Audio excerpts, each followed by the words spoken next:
ngoba kwa sekuzalweni kwakhe uThixo wa visithela abazali bakhe wachaza kahle wabeka kahle kuba nanzi izinto kufuneka zingenzekanga ambalwa ke abantu abavisithelwa nguThixo kuthethwe ngabantwana babo kuthiwe uyambona lo uzoba luhlobo oluthile kuzofuneka ube luhlobo oluthile wena njengomama ozamthwala lo mntwana lo mama ke wafumana inyweba yokuba izulu limnike iglimpse yokuba umntwana wakhe unguzaba ngumntwana onjani ekuthethweni kwezinto kwakufuneka engazenzanga lo mama kwathiwa azange adibane newayini kodwa enye yezinto eyathethwayo kwathiwa kungafiki isitshetshe enhlokweni yakhe angazachetshwe futhi ke yabekwa into yokokuba kukho indawo ekufuneka angazihambanga at a later stage kwabonakala futhi ukuba kufuneka angazidibanisanga nezinye inhlanga kwabonakala uba amandla la bade bathi abantu xa bethetha bathi amandla kaMoses asezinweleni kaSamson asezinweleni kodwa we all know that amandla kaSamson aye kuThixo but ezanwele zasisymbolize into yokuba amandla kaThixo aphezu kwakhe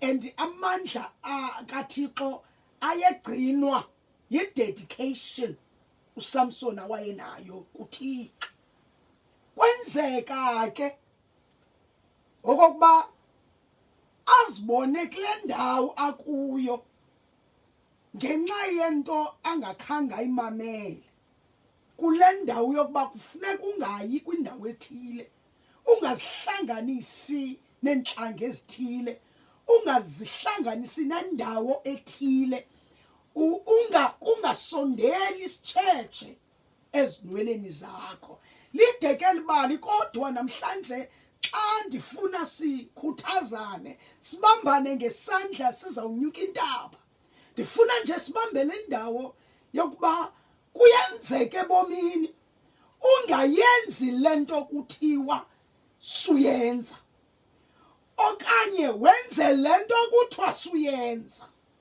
in this case uSamson waya kule ndawo kuthiwa zangayi wehla wahamba wayetimna wayegaza kanti uyodibana nento ezakwenza ubomi bakhe kuphela ibe ngathi uphelele ehlazweni ngoba akakhange amamele lento kuthiwa lena indawo ayihlangani nawe lena into ayihlangani aba bantu abahlangani nawe uba azibone mhlawumbi sele ngunobangela yokuba abe kwindawo nemekwa kuyo umuntu kanti akamamelanga laa nto kuthiwa cut the ties abanye kuthiwa phuma kule ndawo kuyo khawuleza uphume khawuleza uzibhekelise kule ndawo kuyo khawuleza uzibhekelise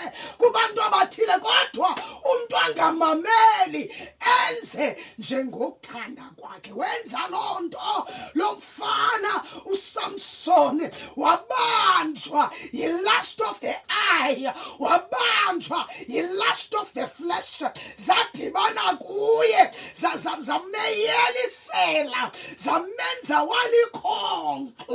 walikhoboka leziyolo andazi noba uyabonana ukuba sileli lizwe sikulondawo apho abantu bayakhuzwa kuthiwa sukuya endaweni ethile kodwa abantu bayaqhubeka Nkosi yam before ndifike kuloo ndawo masize kuleyo hlezi ukhona umuntu namhlanje lwazi othi ndikule ndawo Mam K ndikuyo ngenxa yempazamo zam it is well ubaba lolukaThixo lukwanele into ebalulekileyo yoba ukhawuleza uzibhaqe ubukwindawo engalunganga ume kwindawo engeyiyo ukhawuleza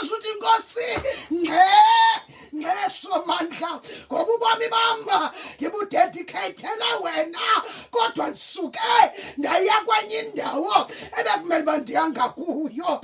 Abanye ke kusaqukelelwa. Listen, events zobomi nezigigaba ezenzekayo ziyakubonisa intoba ikhona imessage uThixo ayithethayo, ngoba nge-circumstances nange-situations God speaks, athethe ngemeko esihlangana nazo. Ukumva umshumayeli kayesithi nidibene noThixo, uThixo nihambele kodwa nihambele kubuhlungu. Umva umshumayeli esithi usondele kwabanhliziyo zityumkileyo, ngoba ngelo xesha you are visited by God but you are in sorrow. Kukho abantu namhlanje ke abakwindawo ekufanele uba bakukho kuso, abahamba indawo ekufanele uba bazihambi, abazihlanganisa nabantu ekufanele uba bazihlanganisi. Dibana naye uSamsoni esiyeGaza wadibana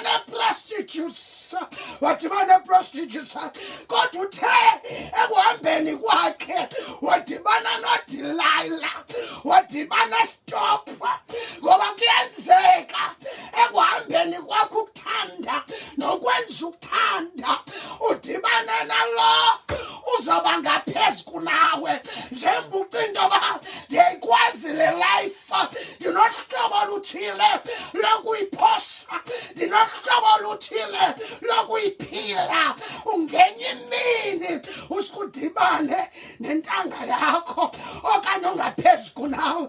Ndifuna nje ukuthi tonight zizawuhluma inwele, ziyahluma inwele, kodwa into abalulekileyo masizibone xa singenzi kakuhle, masizibone Mzantsi Afrika xa singenzi kakuhle, masizibone xa uThixo ethetha, because through situations and circumstances God is speaking. Uyathetha uthi ngeli xesha Mzantsi Afrika, I need you to be sober, ungayethi mna. I need you to be sober, ungaye Gaza. But abantu baquqa bebuyelela abamamelanga what God is saying.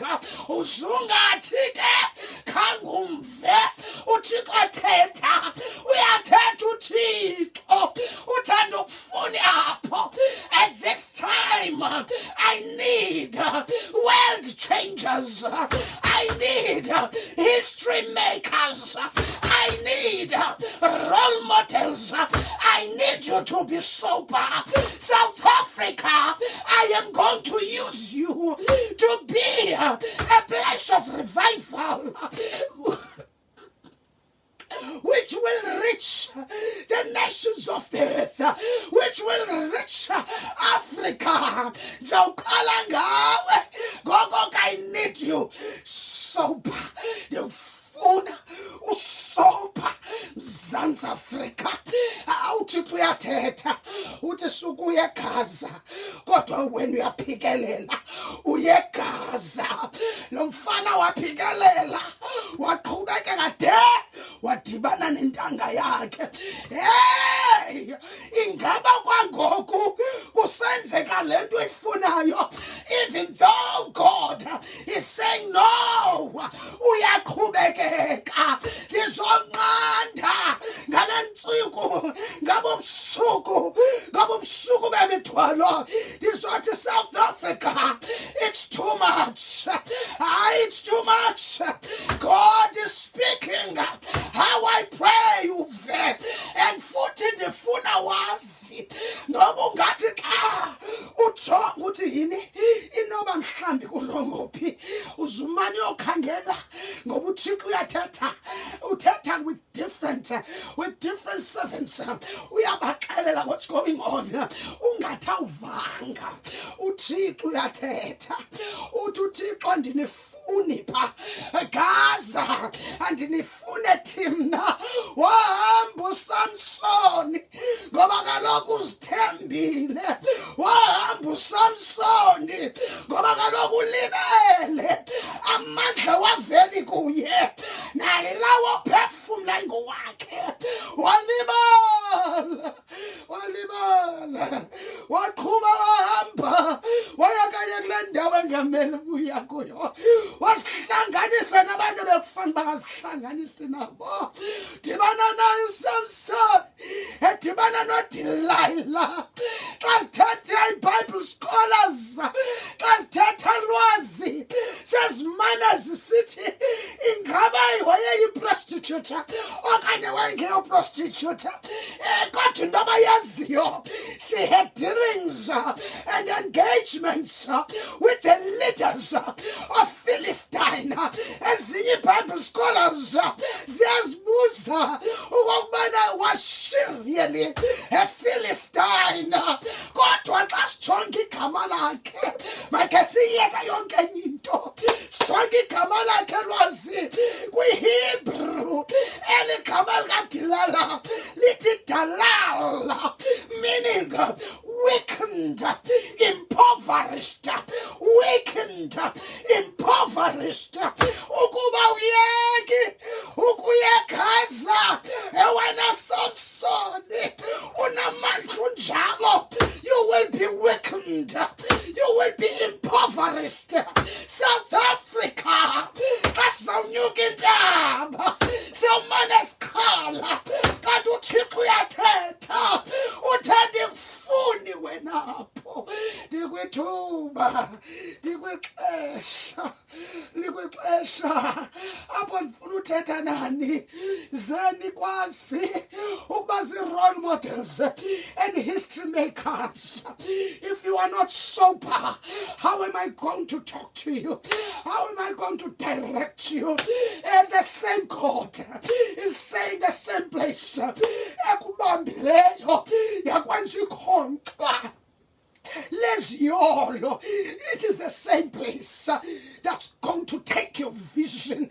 Ngalamhlanje ngale minister ethandayo apha kaSamson simbone banjiwe ekhonxa ngamakhamandela utshaba luphezu kwakhe. Ebenqandiwe lo mntu utshaba luphezu kwakhe. Excuse me. Utshaba luphezu kwakhe ebekawanqandwa lo mntu kodwa lo mntu akanqandekanga. Ndithi kuwe once again xa ndiza kuyeka izulu liyathetha through events and situations and the circumstances esizifumanayo ne-events ezenzekayo. Izulu lithi Mzantsi Afrika ndinifuna nisober. I want you to lead. I want you to be role models. I want you to be history makers. But if you are not sober, how will you hear me? How will you be history makers? How will you be family men? How you will be family women? Dinifuna ni sober because I have a divine assignment for you. For you. Let's break it down to umntwana sekhaya, to utata sekhaya. Mhlawumbi kude xa simane sisithi South Africa, kodwa ndifuna ukuthi kuwe uThixo uyathetha. Le ndawo mhlawumbi kuwe ibotywala, mhlawumbi kuwe yindawo othanda uya kuyo, uThixo uyakunqanda kuyo. And I'm telling you, sozuthi ubungayazi ngoba uThixo kudala uthi xa usiya kulanda ubethelwe luvalo kodwa usaya. Abanye bethu uxelelwe phandle bayikufuni lento, phuma kuyo. Ayikufuni le relationship, phuma kuyo. Abakufuni ababantu, phuma kubo. Ayikufuni le ndawo ithandayo, phuma. Kodwa uyaqoqelela uya kuyo. Hamba lo mfana xa ndizawuyeka ke lwazi. Samson akungathi zanganika chance, because abanye benu yabangathi sangunika chance, because not everyone lwazi, not everyone mphulaphuli wase trufm is going to die ngohlobo silibona ngalo, but amehlo azawukhutshwa egaza. Kule ndawo unqandwa basuka kuyo uzawuphelelwa ngumbono, futhi uzawuphelelwa desire to dream. All of a sudden you will settle for less. All of a sudden you'll be okay nento kuyo nale situation ukuyo awuzubona mahluko. Why? Akhutshiwa amehlo. South Africa, you do not want to come to a place apha amehlo akho akhutshwa khona, where there will be no vision. Uyayazi iBhayibhile ithini? Ithi where there's no vision, people perish. Namhlanje ngange kuloo ndawo uphulaphula kuyo uzibuze, ndisafuneka negaza. If the Lord has been speaking through the events asizibonileyo naku eSoweto, babhubha abantu besiya eziyolweni, unqande ungavumi ukuba lixhoba leziyolo, ungavumi ukuba likhoboka of pleasures, a slave of pleasures, ngoba ubanjwe lust of the eye and the lust of the flesh. May God Almighty help us as a nation, help us as families, help us as individuals. Sibe ngabantu abalimamela ilizwi lenkosi. Into esizibonayo, Nkosi, into esizibonayo ziyasixelela sikwinimba yokugqibela, ziyasixelela lisongiwe ixesha, ziyasixelela siyaye esiphelweni. Ingaba sawuya singena mehlona, kodwa xa ndikuyeka sizonyuka intaba. Noba ubuyenzeka kangakanani impazamo, ndisondela kuwe namhlanje, ndizozithoba kuwe namhlanje. Ndizothi izulu lithi lisekhona ithuba, ungabuyela ekhaya, ungabuyela ekwenzeni kakuhle. Izulu namhlanje livula izandla lithi kuloo ndawo kuyo uzibonile, ayikufuni thina, ayikufuni Gaza, awafuna amaFilisti. Namhlanje nalithuba xa sawunyuka intaba, nalithuba ithi iBhayibhile Zahluma Inwele, because we serve a merciful God. UnguThixo nenceba engazange iphele, UnguThixo luthando, UnguThixo namandla, UnguThixo nabayekeliyo ababiza kuye. Ithi iBhayibhile wakumbiza uyasabela, ithi esona zihlobo kuYesu na ungambiza uyasabela, uyasabela. Phuma eGaza, South Africa, phuma kwi-taverns.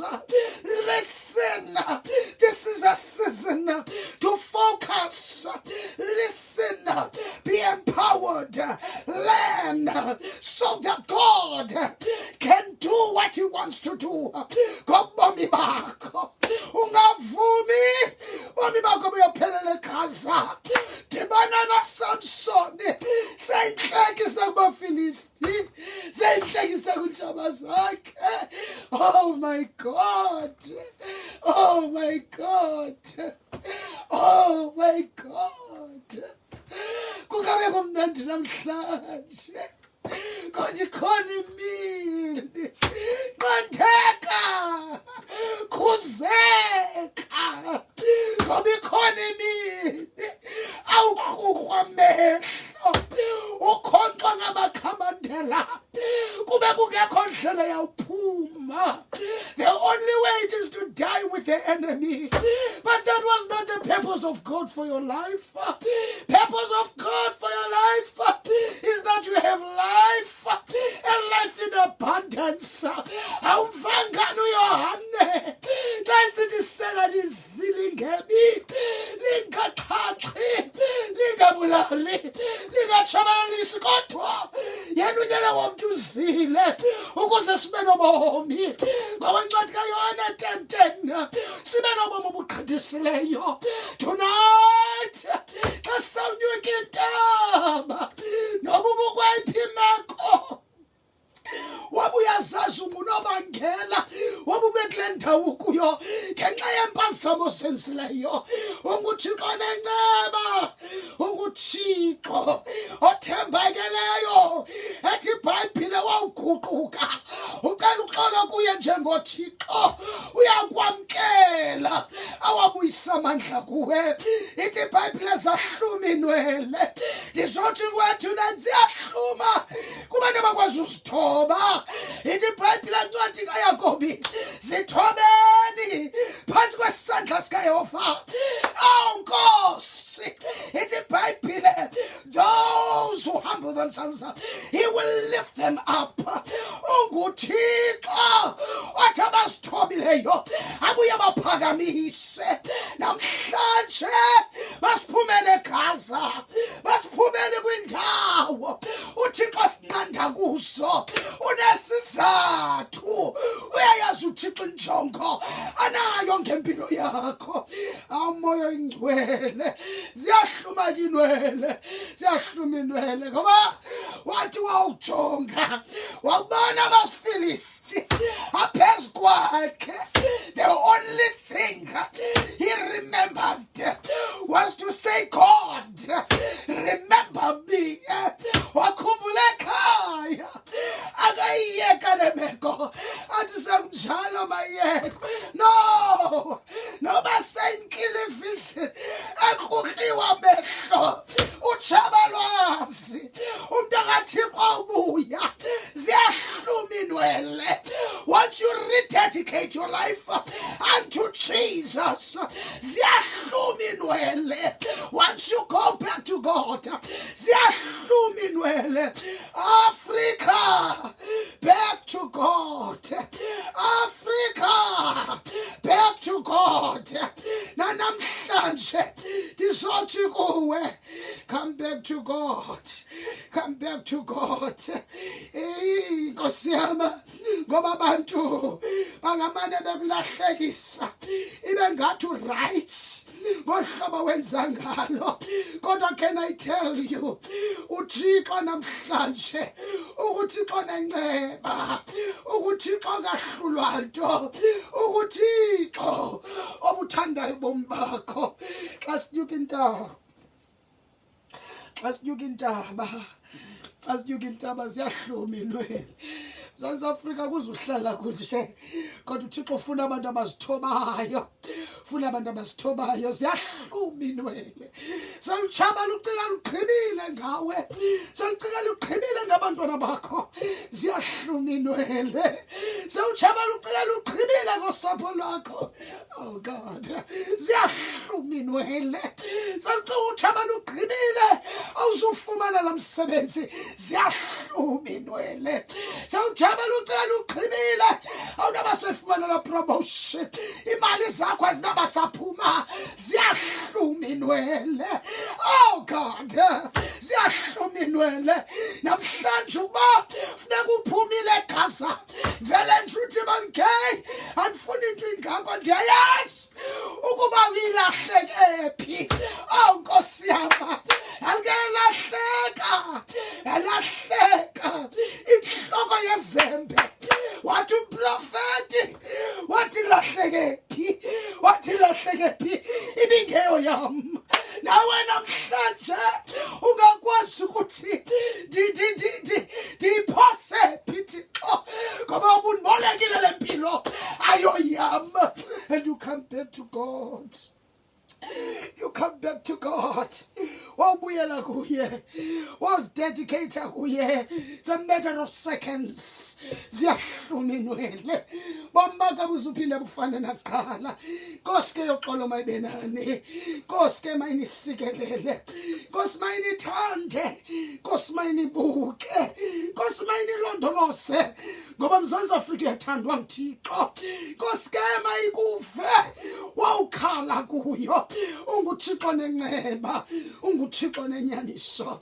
He's not a man that he should lie, not a son of man that he can change his mind. Ukhona kafani namntu angakuxolela abutshintsha ubomi bakho. South Africa, come back to God. Wawubuyela ziyahluma inwele. He just said, God, remember me. Within seconds, iBhayibhile isithi zahluma inwele. When you dedicate and rededicate yourself to God, ziyahluma inwele. He is God, God of mercy, God of love, God of power. Akanawuze uThixo axakwe nguwe, akanawuze uThixo yiswe nguwe. Buyela kuThixo ngoba ziyahluma inwele. Sizawuhluma nezakho. South Africa sizohluma. Buyela kuThixo. Oh God, ziyahluma kwabuyela kuye. Just rededicate your life to God, and your life will be changed. Sihlume nezakho. ngoKristu Nkosi yethu. Amen. Oh God. Oh God. Oh God. Thank you. Oh Jesus. Hallelujah.